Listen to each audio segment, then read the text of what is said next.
नमस्कार, मैं हूं नारायण शर्मा और आप देख रहे हैं AINS न्यूज 24 चैनल। अब खबरें विस्तार से। छत्तीसगढ़ निर्वाचन आयोग की मुख्य निर्वाचन पदाधिकारी डॉक्टर रीना बाबा साहेब कंगाले ने जानकारी दी कि 17 नवंबर को होने वाले मतदान को लेकर 727 संगवारी मतदान केंद्र, 71 दिव्यांग मतदान केंद्र बनाए गए हैं, जहां मतदान कर्मी भी दिव्यांग होंगे। इसी तरह 71 युवा मतदान केंद्र और 347 आदर्श मतदान केंद्र बनाए गए हैं। उन्होंने जानकारी दी कि दूसरे चरण के मतदान के लिए कुल 18,833 मतदान केंद्र स्थापित किए गए हैं, जिसमें 90,272 मतदान कर्मी नियुक्त किए गए हैं। इनमें से 1670 अति संवेदनशील और 109 संवेदनशील मतदान केंद्र चिन्हित किए गए हैं, जिन्हें CRPF और माइक्रो ऑब्जर्वर की निगरानी में रखा गया है। द्वितीय चरण में जो EVMs है उनकी संख्या 131% आवश्यकता के हमने स्टॉकिंग करके रखा है, जिसमें कि 27,743 वीवीपैट और 29,705 BU और 23,147 जो है CU उपलब्ध है। 70 विधानसभा क्षेत्रों में से 20 ऐसे विधानसभा क्षेत्र हैं जहां पर कि निर्वाचन लड़ने वाले अभ्यर्थियों की संख्या अधिक होने की वजह से 2 यूनिट्स की हमें आवश्यकता रहेगी, तो वहां पर पर्याप्त जो है स्टॉकिंग करके रखा हुआ है। द्वितीय चरण में कुल 18,833 मतदान केंद्रों में से ऐसे प्रथम बार जो है 9,424 मतदान केंद्र होंगे, जहां पर सीधा वेबकास्टिंग कल सुबह 8 बजे से शाम को मतदान समाप्ति तक इन केंद्रों में रहेगा। बुधवार को केंद्रीय गृह मंत्री अमित शाह की दुर्ग जिले के साजा में चुनावी सभा से लौट रहे भाजपा कार्यकर्ताओं के वाहन पर रोककर हमला किए जाने की खबर है। कार्यकर्ताओं ने आरोप लगाया कि यह हमला जानबूझकर प्रतिद्वंदी पार्टी के लोगों द्वारा किया गया है। हमन ह राजपुर के निवासी हरन। हमन ह अमित शाह जी के रैली में साजा गए रहेन। वहां से वापस आते समय देवकर में कांग्रेस के कार्यकर्ता मन ह गाड़ी ला रोकिस बीच रोड में। ओकर बाद में जस्ट गाड़ी रोकते ही पत्थर से राड से हमला करना चालू कर दी से। तो एमा हमन ह 4 आदमी बुरी तरह घायल हन। हमार ऊपर राड से, चाकू से और चूड़ा वगैरह बहुत सारा औजार से जानलेवा हमला करे है। तो ये मन ह कांग्रेसे के कार्यकर्ता हरे, जिन हमार भाजपा वाले मन ला अतेक परेशान करत है, अतेक मारत है मन ह। इधर साजा विधानसभा से भाजपा के उम्मीदवार ईश्वर साहू ने भी भाजपा कार्यकर्ताओं से मारपीट के आरोप लगाते हुए सुरक्षा की मांग की। बोले आज तक न्याय नहीं मिली, इंसाफ नहीं मिली। मैं अपन न्याय की लड़ाई लड़ा था और जितना भी मोर साथ देवा थे, मोर पार्टी के, मोर जनता के, मोर साजा विधानसभा क्षेत्र के जनता, लेकिन ये कांग्रेस के मन बखलाहट से हो गए।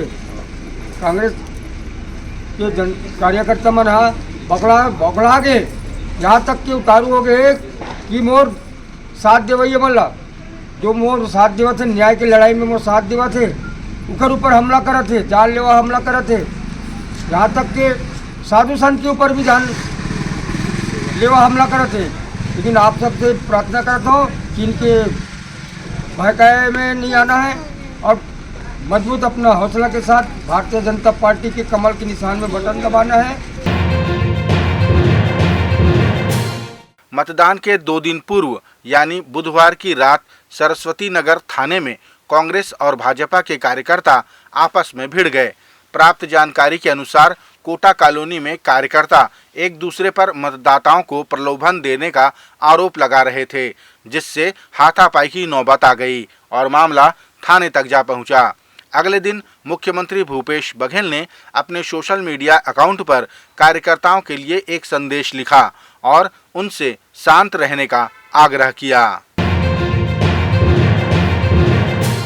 पूर्व मुख्यमंत्री डॉक्टर रमन सिंह ने युवाओं से अपील की है कि वे 100% मतदान करें और लोगों को भी मतदान के प्रति जागरूक करें। उन्होंने ये भी दावा किया कि पहले चरण के मतदान के बाद ये स्पष्ट हो गया है कि भाजपा 20 सीटों में 14 सीट लेकर आएगी और दूसरे चरण के मतदान के बाद बहुमत भी प्राप्त करेगी। सभी प्रदेशवासियों से मेरा आग्रह है, युवकों से खास तौर से 100% मतदान छत्तीसगढ़ में हो और सभी मतदान में हिस्सा ले, मेरा आग्रह है। आज प्रथम चरण के बाद जो छत्तीसगढ़ में हालात में परिवर्तन हुआ है और जो बस्तर और राजनांदगांव की 20 सीटों में मतदान के बाद छत्तीसगढ़ में बदलाव हुआ है, अब ये स्पष्ट हो गया है कि छत्तीसगढ़ में ये 20 सीटों में 14 से ऊपर सीटों पे भारतीय जनता पार्टी आगे है और द्वितीय चरण में भी पूर्ण बहुमत के साथ भारतीय जनता पार्टी सरकार बनाने की दिशा में अग्रसर है। छत्तीसगढ़ आम निर्वाचन 2023 के दूसरे चरण के मतदान के लिए मतदान दलों के जाने का सिलसिला प्रारंभ हो गया है। 70 सीटों के लिए 17 नवंबर को वोट डाले जाने हैं, जिसे लेकर निर्वाचन आयोग और प्रशासन की तैयारी पूरी है। गुरुवार को रायपुर जिले के कलेक्टर सर्वेश्वर नरेंद्र भूरे ने मतदान दलों से मुलाकात कर उन्हें शुभकामनाएं देकर रवाना किया। कलेक्टर ने कहा कि वोटिंग के लिए मशीनें पर्याप्त हैं, साथ ही सुरक्षा बल भी पर्याप्त मात्रा में है। इसमें मैं बताना चाहूँगा कि हम लोगों के पास इस वर्ष पर्याप्त संख्या में रिजर्व की मशीनें उपलब्ध हैं।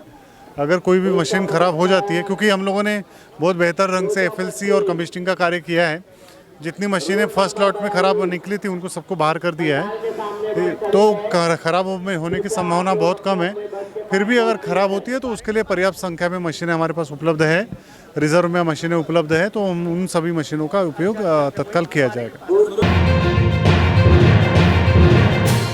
भारतीय जनता पार्टी के प्रवक्ता संजय श्रीवास्तव ने सरकार पर अपराधियों के संरक्षण का आरोप लगाते हुए कहा कि दीपावली के 72 घंटे बाद जब चुनाव सर पर हैं, ऐसे में 5 हत्याएं हो गईं। संजय श्रीवास्तव ने अमलेश्वर के समृद्धि ज्वेलर्स लूट के आरोपियों का पुलिस कस्टडी से भाग जाने पर भी पुलिस व्यवस्था पर सवाल उठाए।